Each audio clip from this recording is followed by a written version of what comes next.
I'm sorry, are you addressing me? Because your authority is not recognized in Fort Kickass. Are not rubbers. Oh my God. Okay, yes, you can rub them, but just please don't hurt my family. I mean, we're not robbers. Oh.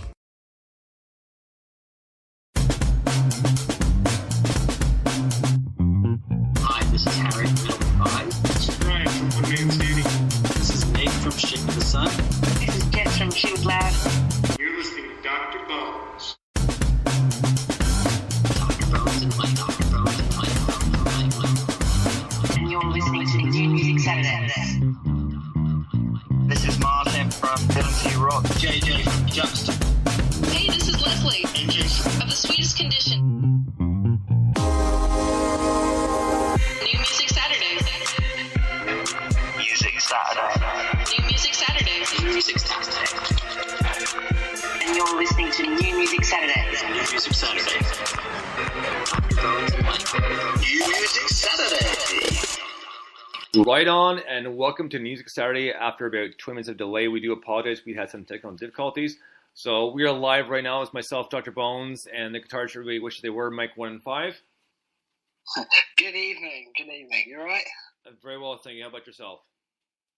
Mate, I'm very good. I'm glad we finally managed to get on air after yet another Skype drama. Oh, it happens. But tonight we have our very special guest. Her new EP just came out. Welcome, Molly McKinna. Hello, thank you guys very much for having me. Oh, we're very excited, Molly. Your manager, Angela, has been in close contact with us by sending some new EP and the first single. And we've obviously had nothing but good things to say about the new EP and the songs because, Angela, we're impressed for your age. What a great singer-songwriter that you really are. Oh, thank you so much. Now, my first question would be for... the EP is entitled Cold Love. Now, the songs on there, I mean, they seem pretty close to title. Was that done on purposely? Did you have a story to tell within that EP? Is that why you did it that way?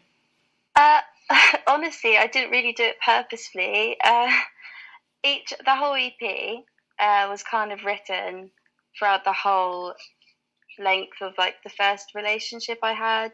So all the songs on there are kind of, they were written at different periods within that relationship, but I feel like within the EP, I put them in the order of which they were written pretty much, which I think was pretty appropriate. And I chose Cold Love as the name of the EP because, to be honest, I just thought it was a pretty cool name for an EP. Oh,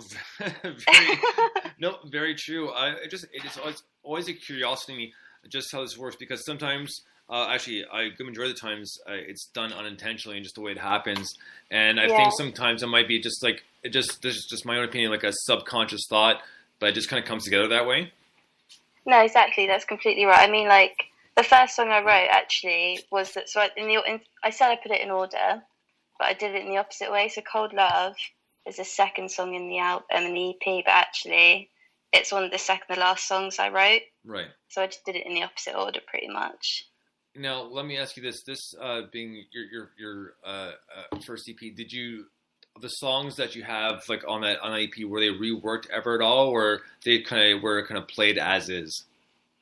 Well, I mean, I've always started off with general demo versions of them, which are a lot more acoustic. And as because I wrote it in the process whilst I was at university, and obviously I met a lot of musicians at that point, and I made myself a band. And when I started playing with a band, I realised that I wanted a much more band sound for the songs. Right. So they're slightly different to the demos, but in terms of structure and everything, they're pretty much the same. Well, fair enough. I mean, it applies. I mean, it depends, but a lot of times the band kind of gives you that fuller sound that you've been kind of like waiting for. Just kind of, I guess, somewhat imagining in your head as you've been writing the song, sort of thing.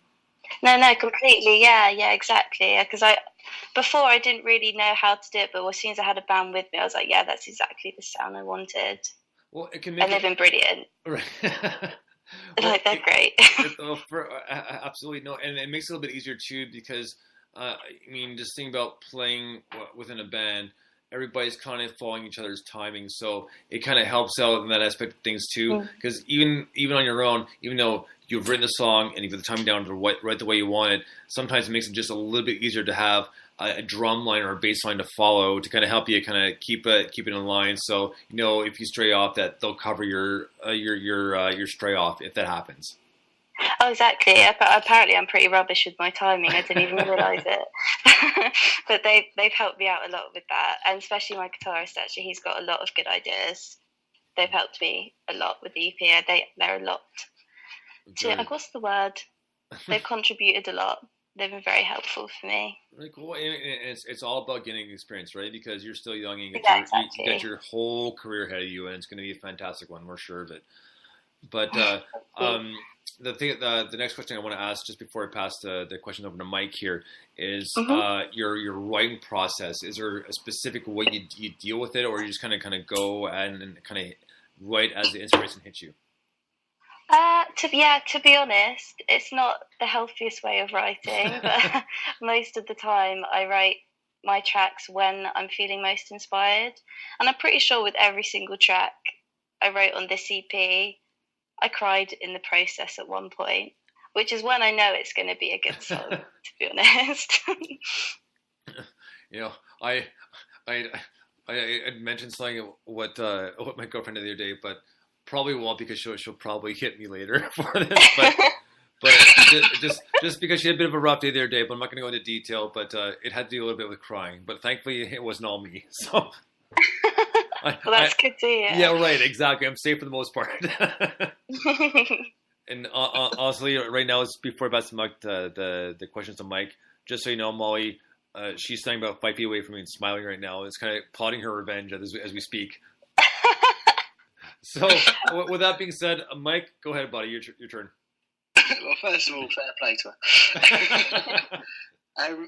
Cool. Well, I suppose is it always the first question? One of the first questions I always ask people is, if there's someone tuning into this show that's never heard any of your songs before,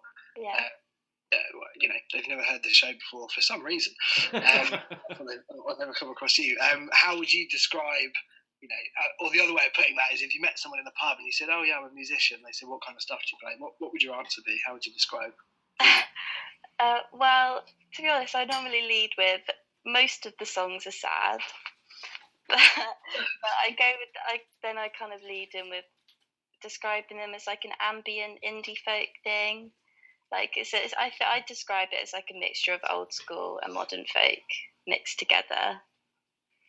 Yeah, I definitely agree with that. I mean, I'm a bit of a secret folkie. Love that. It's not really a secret, actually. But it is, because there's a bit of kind of Fairport Convention and Sandy Denny, I guess, particularly in your voice, but also in the songwriting.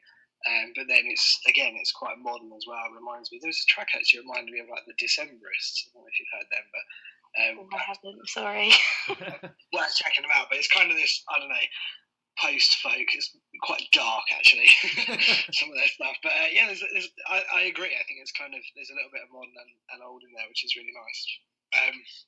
And yeah, the songs are sad, but I suppose that's the next question. You talk about them being sad, but I personally feel like there's quite a bit of hope in them as well. Is that intentional? Would you agree with that? Yeah, I would describe they're sad, but I think they're very honest to how I'm feeling in the moment of writing them.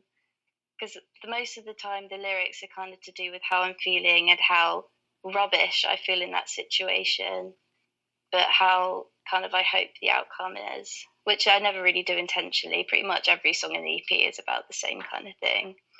But yeah, I'd say there's some hope in them. Yeah, definitely. Yeah. So obviously you've released this EP. What are your plans now? So you mentioned on your website talk of a second EP already. Yeah, well, I really want to just keep on doing stuff, because I know that if I stop, I'll procrastinate and I'll stop for a while. To be honest, don't we all?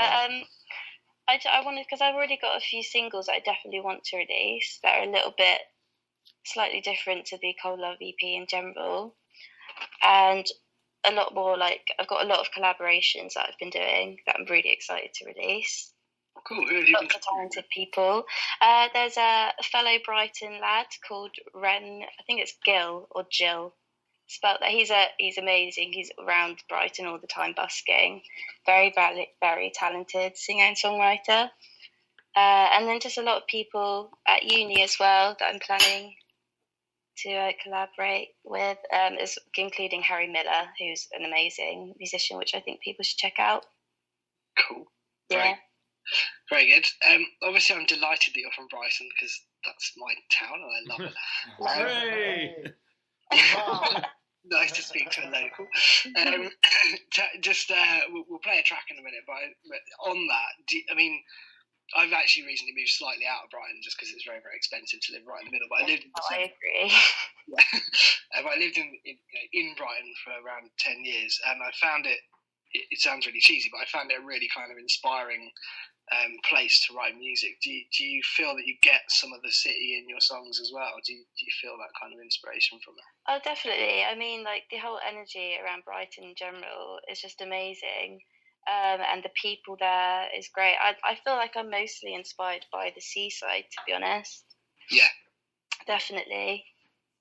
I think the thing that I really love, I remember taking my son out a few years ago, so just after we'd moved out, I took him to Brighton because he was actually born in Brighton, which is very unusual. Most people that live there are born in all other parts of the country and they travel down or across. But he was born in Brighton, so I took him down. He was maybe this was 3 years ago, so he was like three maybe 4.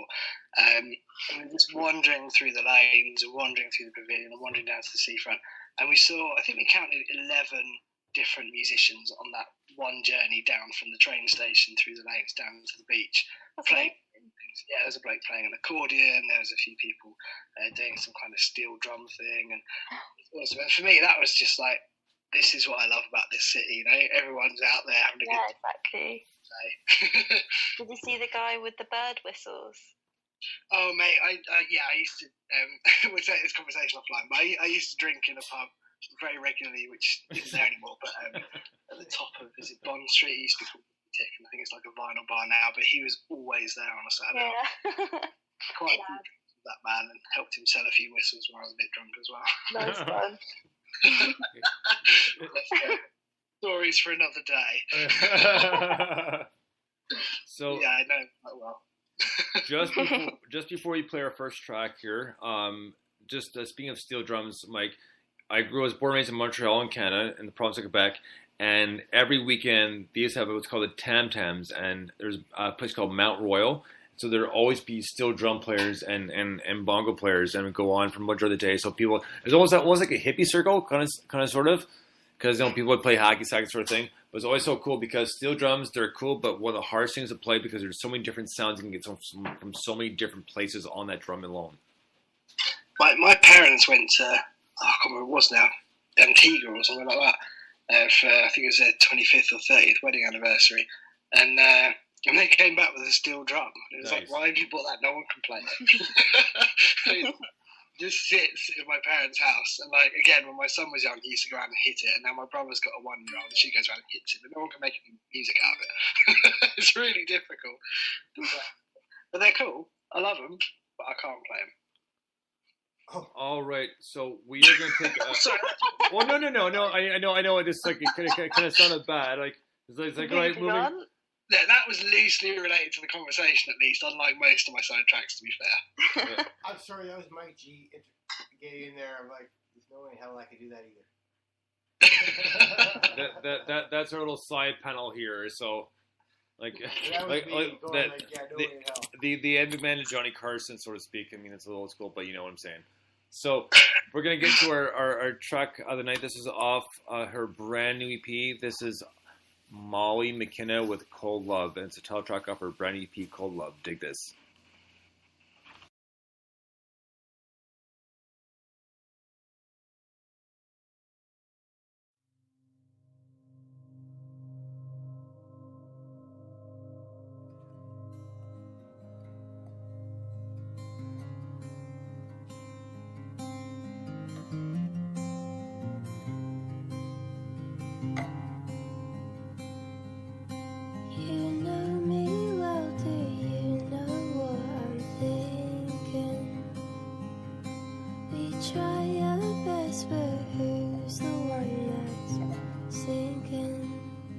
Is it me? Is it me? Let's drop it all, find some